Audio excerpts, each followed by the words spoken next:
Mayor. All right, ready for me again? My bad, so.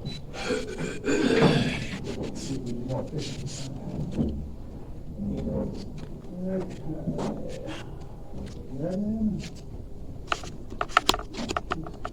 There. You sit down. Oh, you can't. No, I'll stand. No, I was planning to stand. Thank you. Yeah, ready? Okay. Okay, well, this is heating up, so to speak. Oh, there we go. Yeah, really, there were two primary things we wanted to do tonight. One is to just give you a general update. You're seeing the Norfolk Southern cruise in the creeks. It's very visible right now, so we wanted to let you know how the progress of that work was going.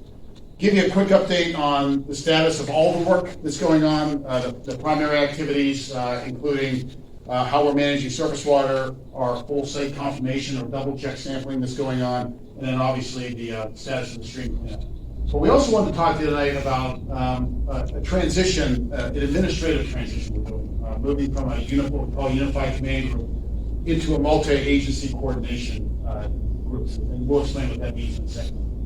So very briefly, again, as I mentioned, the work items that are going on. First, full site confirmation or characterization sampling is continuing. We're about 60% through that process. On the screen, the bolded colors that you see around the train tracks are areas where samples have already been collected. There have been surface samples collected and surface at intervals through a geoprobe that's punched into the ground to collect samples of various depths.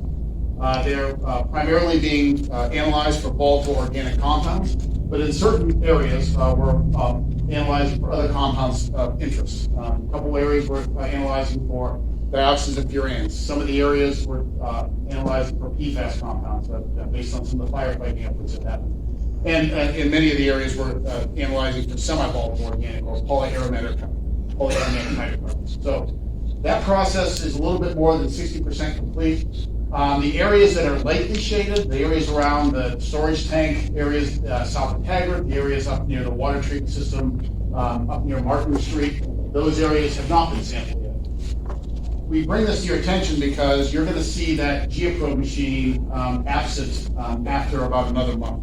The reason for that is we can't do the final confirmation sampling on those areas where those water treatment vessels are until those water treatment vessels are gone. And we'll explain here in a second when we expect that to happen. And once those are gone, then we'll go in, do the same process, collect surface samples and collect samples at various depth intervals. In the streams, again, it's very visible right now. You can see the stream cleanup efforts. You know, if you walk, last week, if you're walking along Taggart Road, you could hear what we call the super sucker or the guzzler, as you have it. That's the very loud, noisy machine that's agitating sediment and bringing oil sheen up so that it can be removed and contained. And those, that big yellow hose that you see in that first picture is that super sucker, that guzzler machine. The general operations are doing heavy agitation of the sediments along the edges of the banks of the channel and also in the channel itself. Turning over rocks, finding anywhere sheen is being produced, bring it to the surface, collect it. Once we get down to what we call light sheen or no sheen in these areas, we let that area sit for about a day. Then we go back and we agitate those sediments again to confirm that we don't have any heavy or what we call medium sheens. And once that's done, then we clear that area. So far, the areas that have been cleared are the areas with green dots. So from the derailment site to the west, all of Sulphur Run up to just past this building have been cleaned and cleared. Interestingly, last week in this area, you heard those loud noises just over there by the car wash. That was one of the areas where we saw some of the heaviest sheening coming up from the sediments during our operations. We expected that. That was one of the areas during our assessment in the summertime, last summer, where we actually saw some low-level volatile organics, meaning that there were still some derailment-related volatile organics, some signatures from the derailment in that location. So that was not a surprise to us that area was a heavier sheen-producing area. That area is done. We have now moved on to the area close to West Street over here, just west of this area. The residents in that area are probably going to hear some loud noises, at least in the morning tomorrow, from that particular machine. But we think we'll be out of that area tomorrow. Rain is always a contingency. If we don't get down to minimal or no sheeting, then we'll have to spend a few days in that area. But as you can also see, past that blue dot, which is where we're currently working, all those purple dots moving down into Wesley Run is where the operation is going to be moving next. And again, depending on weather, depending on the amount of sheen that is generated, and how long it takes us in each one of those target areas will determine how long this part of the project lasts. We think, Chris, about another 3 weeks. Probably 2-3 weeks, depending on the weather. And it's based on what we see in the stream. It's not a timeline based. It's a conditioned result based. If we're not getting the cleaning goal, we don't reach the cleaning goal that we need, what we want, we're just going to keep cleaning until we get it. So that's where it is. We're hoping it's 2-3 weeks, but if we're not getting our goal, it'll take longer. Yeah. Very good. And the important piece of this is what happens after we're done. So after we're done, the next step is to go back, all the way back to the derailment site, start working the creek every 25 feet, agitating sediment within the stream channel itself and on the edges of the stream channel to see if we can generate sheeting. There are a few areas up on Sulphur Run that do require some more attention. Those areas, if you're walking along the stream, you'll see them cordoned off with containment boom and sorbent boom. We know those may take a different operation other than this work that we're doing now to address. So stay tuned on more updates on those areas. But there are only a couple of those areas. The rest of the channel is cleaning up very nicely. But when we do this reassessment, there will also be another round of sampling. There are over 20 locations that we are going to resample to see how the system is improving over time. These are same samples were collected last summer, again in the fall, and then again this summer. So we'll have a good body of data to compare. Most importantly, that sheeting, which gives us the bulk of our authority to order this work, it is significantly reduced over time. To add that real quick, Sure. sampling can be sediment and water, so we want to make sure that both of those environments are looking good. Thank you. Okay, so let's move on to surface water management. Back in March, we reported to you that some of the ditch areas were going to be reopened. So the update on that is the areas in green that you see on this picture, again, the derailment incident was just to the right or just to the east of those current green areas. Those green areas have been cleared. They've been sampled. We don't see any contaminants of concern in those areas, so they've been reopened. That doesn't mean that the work in those areas are done. There's still a significant amount of restoration work that has to happen to make sure that those ditches and that land area doesn't erode. But they are now flowing water through those areas in Sulphur Run. Those yellow areas are areas that we believe are done, but we don't have the final analytical data to demonstrate that. So again, we just wanted to update you as to where we were in those areas. And again, many of those areas remaining are areas where all those tanks are still sitting. All those containment vessels south of Taggart and those containment vessels north of the tracks. Again, those areas we're going to continue to have to manage until all that work is done and we can remove, we can verify this clean, then remove those vessels. So it's going to be a little while, and we'll show you a project timeline here in a minute. Anything to add to this, Chris? I mean, that's really pretty much it. All the sampling here is we're sampling the soil, and we get confirmation that we're seeing not seeing derailment impact from in the soil. After that, we get clearance, and then we sample the water that flows off there. So again, it's making sure the soil and the water are clear. Once those both pass, then we let water flow through it. And the water is stormwater. It's whatever rain's hitting the ground, it's flowing off here. We're just restoring the flow that was here before the derailment, so it's getting it back to normal. Okay. That's that. And then again, as I mentioned several times now, those what we call the CID tanks, or the small 150,000 gallon tanks, the big blue tanks, 1 million gallon tanks, and all those storage tanks south of Taggart. Those will, once everything is cleared, then we can remove those, and then we can verify that the land underneath of those locations are clean or require more work depending on how the sample looks. Before we jump ahead on that, so there's something I've heard come up several times, a rumor that is out there, especially around the treatment plant and the big blue tank. We are not leaving the treatment plant here when we are done. Once we reach our goals, and all the soil is cleaned up, the water is fine, we're not really using that plant right now. That is gonna leave. That big white tent's gonna come down. We're already shipping equipment off now. You might see trucks going, parts of that plant. We're not using it. We're already shipping it off. We're not leaving the treatment plant here. So when we're done, we're not gonna be bringing water in from somewhere else to treat it to discharge. When we're done here, we're gonna confirm everything's cleaned up. All that infrastructure is gonna be gone. You won't have that white tent on the hill. You're not gonna have a blue tank on the hill. Kind of look like it did before. We're not gonna be bringing waste to town. It's cleaning things up and making sure things go away. Timeline. So as we mentioned, the creek, so I know these letters are hard to read, so I'll just read. The creek assessment cleanup is going to continue into June. We anticipate the cleanup and then the confirmation sampling and qualitative and quantitative sheet assessment will be done sometime mid-June, maybe close to July. Again, it's weather dependent. We put a placeholder in there for when we believe that a multi-agency coordination group will start. We'll talk about that in a second. And then site restoration, that'll probably take us into October. Again, weather dependent. Then demobilization all the way up to November or so. And then there's going to be communications work. After this is all over, we're not going away.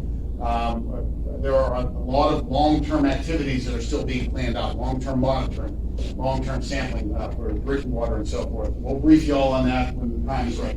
But we'll be continuing to roll with our current communication strategy as we go. To add to that, we've got our new office up here, across the track. We moved out of the one over here on Liberty. We're there. We're going to be there for a while. So they're finishing out, they're building out. I think they need to put a brick facing on the front of it. But guys have already moved into that office. That's where we're going to be for a long time. Okay, so let's talk about what this unified command multi-agency coordination thing means. For you, it really means nothing. Nothing's going to change as far as you're concerned. The reason we wanted to bring it to your attention is because you're going to hear these terms, and the biggest challenge in any big situation is communication. So when you hear somebody talking about a MAC, you'll know what that means. A unified command structure, which you see on the wall, is the basic structure that we use to manage an emergency response. Typically, we get out of the structure within a couple weeks to a couple months. This one, because of the attention and the nature of this incident, we kept this in place for 15 months, again, which is the exception, not the rule. So when we typically do a cleanup, you identified a hazardous waste site in your community, we got called in to manage it or clean it up or direct a responsible party to clean it up. We would do something like this, a multi-agency coordination group. Basically managing a project under our CERCLA, Clean Water Act authorities, between the regulating agencies, in this case, US EPA and Ohio EPA, and in this case, we have a responsible party, which is Norfolk Southern. And we manage our project. And then we coordinate with our applicable stakeholders. And again, in this case, the Unified Command members, US EPA, Ohio EPA, Columbiana County EMA, the Village of East Palestine, and Norfolk Southern are those Unified Command members, which now become that multi-agency coordination group. So instead of UC, you're going to hear MAC. That's really the only change for you. But the one key that I think is going to be important for you to understand is we will adjust our joint information center, where we funnel all information to the public, to the community. Some of that will slightly change. Instead of doing that JIC update every week, it may turn into every other week. Instead of the Unified Command members meeting 3 days a week, we may only meet 1 day a week. So again, that's nothing that you will notice, but it's just an organizational change for us. So we just wanted to kind of let you know what the nomenclature sounded like, what the words were, and when you hear us talk about MAC, that's what. So that's all we had. Any questions? Do we have any update on the leak on the leak. Shamu tank leak? What? Shamu? Million gallon water tank that's leaking, well, it was leaking. Oh, yeah, I'm lost here. Yeah, I am too. What's the Shamu tank? The big blue tanks, you guys? Blue tanks, Yeah. all right, it's not familiar with the terms. Okay, that's what everybody calls them, so. They haven't leaked, so I'm not sure what the update is. We haven't had a leak in either of those tanks. You haven't had any leak? We have not had any. Okay. And they remain in secondary containment, so even if we did have a leak, we wouldn't have gone, but we haven't had a leak. Okay, So, yeah, okay. that's the update. We haven't had one. Any other questions? Just a quick one, Sure. nothing crazy. You know, obviously, people see the sucker trucks and they see everything happen. You have the air monitor trucks going around with it. Has there been any evidence to you guys that, this sediment kicking it up as caused the air problem? Great question. I actually should address it. So, we just want to be transparent, and we'll just keep it communicated. Yeah, so the way the air monitoring works is we set up air monitoring stations around the area of operation, so both sampling and monitoring. To answer your question, no, we have not seen any contaminants in air through the air monitoring air sampling program. We also set up badges with our air monitoring to look for contaminants of concern, butyl acrylic, vinyl chloride. Those have always been the keys. If we see those that can indicate the problem, they've been all non-detected since its operation started. I think I asked you. Well, to add to that, Yes, sir. that's the community, which is obviously primary. The workers are all monitored too. So that badging or that analysis in the community is, kind of, hours or a day later, so they're active monitoring whenever they're doing the work. So there's guys that handle probe, and also we're making sure we're monitoring all the workers, to make sure they're covered too. So we're trying to make sure the community and the workers doing the work, they're all covered, and we're not seeing any of that. Yeah, and in the air monitoring that we've done over time, we do see just common basic organics that are typical in the air, but we haven't seen anything that elevated. No, these, again, sorry, these sheens that we keep finding, is there evidence exactly what they are? Yeah, I mean, it is something. It's predominantly the lube oil that was spilled from the derailment. There are a couple areas along the river that I mentioned earlier where we know that there is some historic contamination. So it's a combination of lube oil from the derailment, other chemicals from the derailment, which are largely gone now. As I mentioned, last summer we saw a couple areas with low-level volatiles. I don't believe we saw any of those in the fall assessment. So everything we're seeing are polyaromatic hydrocarbons, which are indicators of oil. Thank you.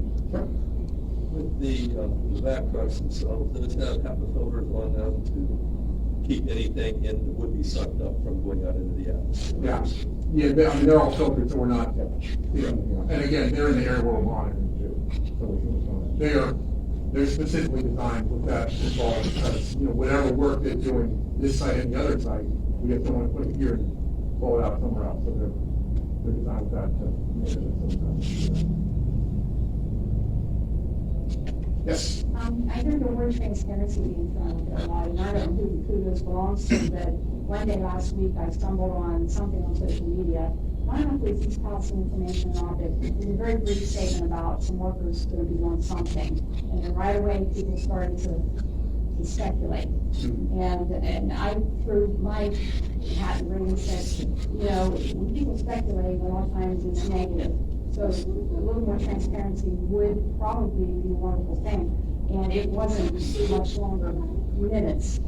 Someone updated that and expounded a little bit on what was going on there, and I thought that was fantastic. That is great. Yeah, no, I agree. Yeah, transparency works both ways. So, if community members are aware of something, let us know. Well, I don't know, you guys, or Apple, or City, or I don't know who did that, but I thought it was wonderful. Yeah. It was a road that was going to go.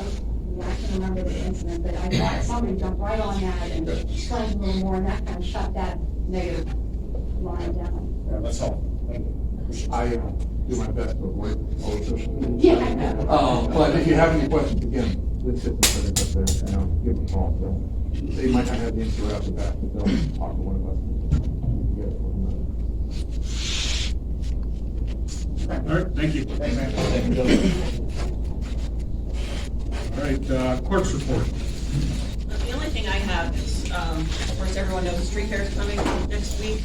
So in preparation for that, the recycling bins are gonna be moved over to Rockenberger's lot like they usually are. The only thing that's different this year is CCH actually has some equipment that's down, and they're down some staff. So Steve and the street department are going to be moving the recycling bins over to Rockenberger's. We'll be starting sometime this week, maybe Wednesday, maybe after Wednesday, but we will put a post on social media letting everyone know when we're gonna start moving the bins and when they're no longer available back in the lot behind us, so. All right, and with that, the street fair will be held Wednesday, May 22nd, the 23rd, 24th, and 25th. Wednesday, Thursday, and Friday will be from, well, no, Wednesday and Thursday will be from 5 to 10, Friday will be from 5 to 11, and Saturday will be from 1 to 11 p.m. Mark Street will close on Monday the 20th, and the chamber has added spacing, and there will be rides located in the American Legion parking lot, which is behind this building, and the chamber would like to thank them for allowing them to use their lot. And that's all I have, man. Steve and I attended the county commission meeting Wednesday, May 1st. Various towns, cities, and townships were available, were there to request funds for the county's CDBG grant. Steve and I presented our request for assistance paying on Clark Street, North and West Streets. Mike Jacoby and I are working working with Omega to apply for the Safe Streets for All grant. Mega's working on the grant, but Mike and I are collecting everything we need for the application. After the CIC meeting on the 30th, a small group toured the East Palestine Theater with owner Terry Koreski to see the condition was in. We had an orientation for the summer workforce on April 25th. Board Andy Phil, Chief Brown and I assisted the street crew team. Mike Jacoby and I met with the Small Business Development Center in Ohio to discuss the possibility of an intern for the CIC. I would like to explore that option for other areas of the village. The internships, well, at least with the internship for the CIC, we need to be occasional. Some of the things that they might be looking at, market studies, things that could help the CIC. The county commissioners are still considering our request for $50,000 in assistance to purchase the property off of Brookdale, extending street department storage space. We had to close the underpass by the city lake because there were pieces of railroad tie falling off of it. I spoke with Chris, and NS on May 8th, and states that they have put a temporary fix up and that they plan to place cement on both sides. It tells me it's structurally sound and there isn't a need to worry about collapsing. I requested a copy of the bridge inspector's report to have on file. I did not receive that. As for projects, training center, the bid has been awarded for land preparation. NS is preparing the bid for building construction. They should begin work by the end of May. Cemetery, we're working on a Thriving Communities grant that Karen Warby brought to my attention. Pond dredging, we're also have some possible needs on funding. That's all I have, Mr. Mayor. All order. That's our report tonight, Mayor. Thank you. All right, street committee report. Yeah, thank you, Chad. I think you touched base on a lot of it tonight. Like Steve last week, there's general a lot of maintenance on trees, cleaning out storm drains, prepping for the season, helping the park get up and running over there, hopefully moving forward. Some of these paving things go through. And, I know when I talked to Steve last week, there was a couple of people, I had messages about certain potholes here, and we'll get them filled as soon as possible, working on some asphalt, getting it to us, and, we're on track to getting the roads up to date for spring travel, summer travel. Thank you. That's all.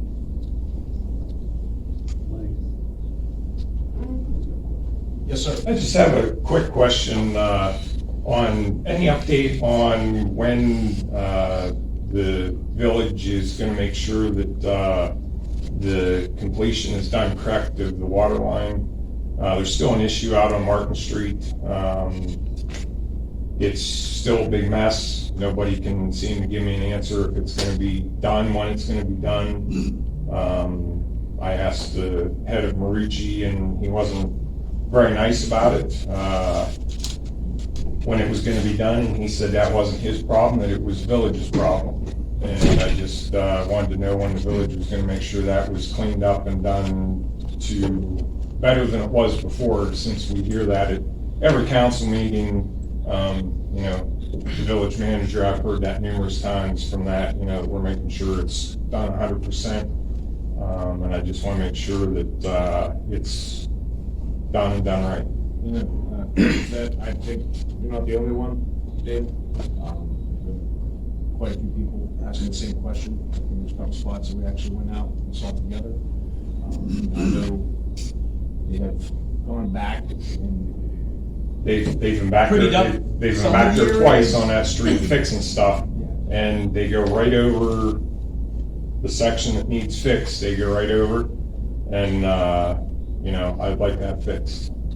I think from here on out, we'll go with CH on that and talk to the consultants that we haven't dealt with to make sure that's better than what it's been doing, and hopefully we can resolve that problem quickly. I appreciate it. Thanks, Dave. All right, Park Recreation and Cemetery Committee.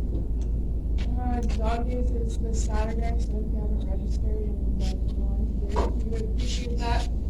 Breakfast will begin at 8, and that's sponsored by the Rotary, and then lunch is at noon, sponsored by the Park Board. We can use all the help that we can get.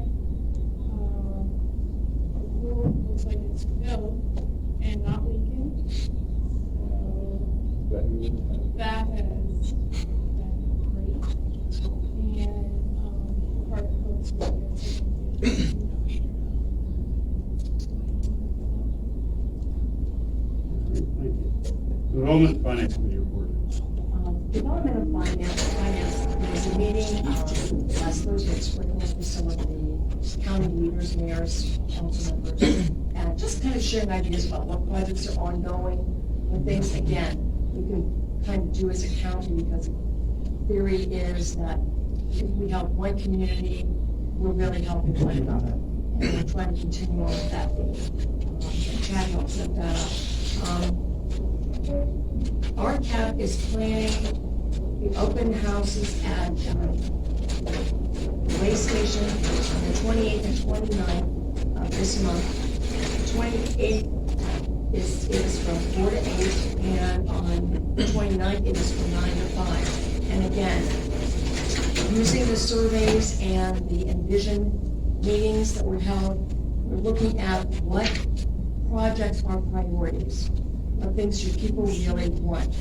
And we're not gonna do a little start, we're gonna go dots. And then ask people to come in and look at those projects and designate which ones of those you think are the most important to get started on. So the community's been wonderful to help us with setting goals, and we'd like to follow up with that, streamline that down as we get ready to continue to move forward. So we'd love to see you there. Thank you, that's all I have here. Utility Committee report. Carbon was delivered for the new filters on April 25th. They should be online by mid-May. And the rest of the construction over there should be done in the next 2 to 3 weeks. And the water line replacement is still in the cleanup phase, as you can tell. They are done flushing hydrants. They flushed 272 hydrants. And in April, there were 0 water main breaks, which hasn't happened for a while. That's a good thing. Again, the EQ basin filled to 75% of capacity on 2 separate occasions with no overflows. They only had to fill at capacity one other occasion in the last 3 years, but we did that twice in April, which is a lot of water we've been dealing with, but it is functioning as it should. And we're still in the process of a lead line inventory for every tap in the village, still collecting data on that. And that will also improve the quality of everybody's water. And that's all I have. Safety Committee report. Mr. Kovitz gave me this to read. Part-time dispatcher has been hired and is currently in training and hopefully in rotation within the coming weeks. Golf cart inspections will be conducted between 11 a.m. and 7 p.m. Monday through Friday. All carts should be street compliant to include headlights, taillights, seat belts, turn signals, and windshield. Anyone interested in having their vehicle inspected should call the non-emergency line of 330-426-4341 to ensure an officer is available to complete the inspection. In the month of May, the department filed 139 reports, bringing the 24 total to 560 reports. The fire department, the month of May, East Palestine Fire Department obtained a total call volume of 104 calls, 10 were fire only, 88 EMS, and 5 combined. Of the calls, the department had 45 transports, and I do believe the chief said Saturday night they only dropped 3 calls last month. Real quick, I forgot to remind everyone, the meeting date change for the second meeting will be on May 28th, Tuesday, instead of Monday, because that's Labor Day. Not Labor Day. Memorial Day. It'll be 7 o'clock. Yeah.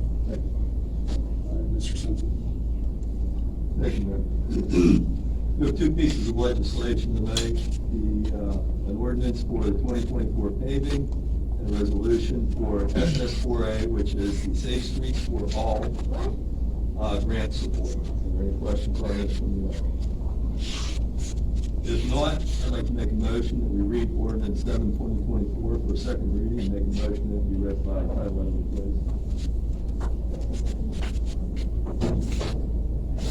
An ordinance authorizing the municipal manager to advertise for public bids for the construction and paving to be known as the 2024 street resurfacing project, and to further award and enter into a contract with the lowest and best bidder as relates to the contract pursuant to the specifications and bidding requirements as determined by the municipal manager and in compliance with law.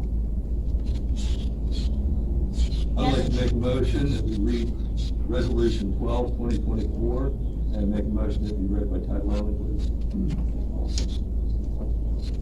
A resolution in support of seeking a Safe Streets for All planning grant. Is there any further discussion on this?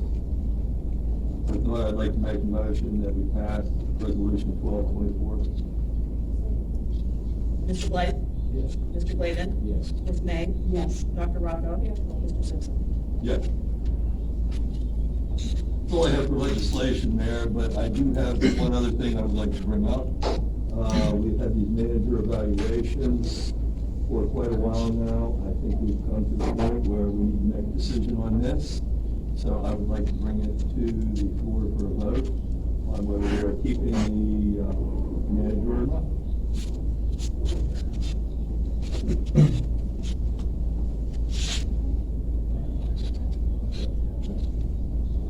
I need to be more specific, so where are you, how are you handling your motion? I would like to make a motion to make a decision by the council if we are going to keep our current manager or we are not going to keep our current manager.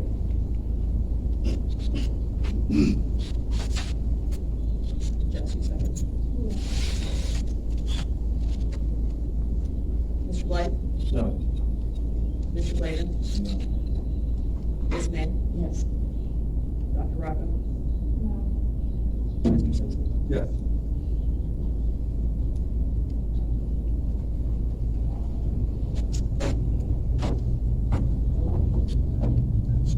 You need a supermajority, so therefore the vote is null and void.